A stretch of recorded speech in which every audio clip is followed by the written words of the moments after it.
কেন্দ্রীয় সরকারের গৃহীত সিদ্ধান্তের বিরুদ্ধে প্রতিবাদ জানিয়ে আন্দোলনে শামিল হয়েছেন লরি চালকেরা। মঙ্গলবার সকালে কুমারঘাটের জাতীয় সড়কের পাশে লরি দাঁড় করিয়ে রেখে আন্দোলনে নামেন চালকেরা। লরি চালকদের অভিযোগ, সম্প্রতি কেন্দ্রীয় সরকার রাস্তায় গাড়ি চালানোর ক্ষেত্রে নতুন নিয়ম লাগু করেছে, যাতে বলা হয়েছে রাস্তায় বেরিয়ে কোনো গাড়ির দুর্ঘটনার কবলে পড়লে তাকে গুনতে হবে মোটা অঙ্কের জরিমানা, সাথে যেতে হবে জেলেও।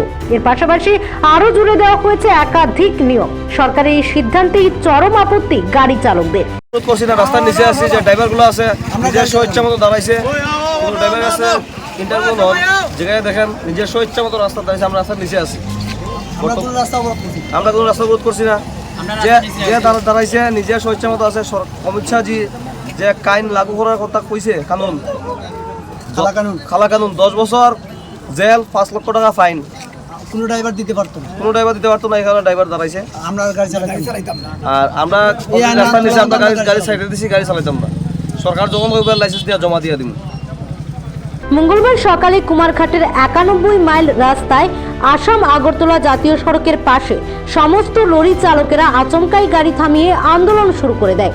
তাদের বক্তব্য, সরকারি সিদ্ধান্ত থেকে সরে না আসলে রাস্তায় গাড়ি নিয়ে বের হবেন না তারা। রাস্তায় বের হলে দুর্ঘটনা ঘটতেই পারে। এতে 10-15 হাজার টাকা মাসিক বেতন পেয়ে চালকেরা এত লক্ষ লক্ষ টাকা জরিমানা গুনবেন কিভাবে? প্রশ্ন গাড়ি চালকদের। এমনি তো সীমিত মায়না, সীমিত মায়না। এবারে এই মায়নার উপর দিয়ে যদি 7 বছরের জেল, তারপর 7 লাখ টাকা জরিমানা যে কোনো অ্যাক্সিডেন্ট হইলে, এটা দেওয়া সম্ভব নেই। 7 লাখ টাকা যদি কোনো একটা ড্রাইভারের কাছে থাকে, তাহলে তো সে যে কোনো ব্যবসা করতে পারবে, যে কোনো জিনিস করতে পারবে আর কি পার্সোনালভাবে। কিন্তু 7 লাখ টাকা দেওয়া সম্ভব? কোনো অ্যাক্সিডেন্ট হলে এগুলো ইন্স্যুরেন্স কোম্পানিতে চাপাইতে পারে, মালিকদের উপরে চাপাইতে পারে। এইটাই হচ্ছে বক্তব্য, আর কিছু না। এই নিয়েই আর কি। এ তো সুরা না করলে এমন এমন ড্রাইভাররা আছে আইজানে কাল খায়, আজকেই খায়, কালকে আবার ধার করে আনতে হয়। এই আইনটা তো সংসদ থেকেই করছে। শুনছি তো যে আমাদের সেন্ট্রাল গভর্নমেন্ট, যে প্রাইম মিনিস্টার আর কি, এটা করছে। এটা ত্রিপুরা স্টেটের কুমারঘাটে।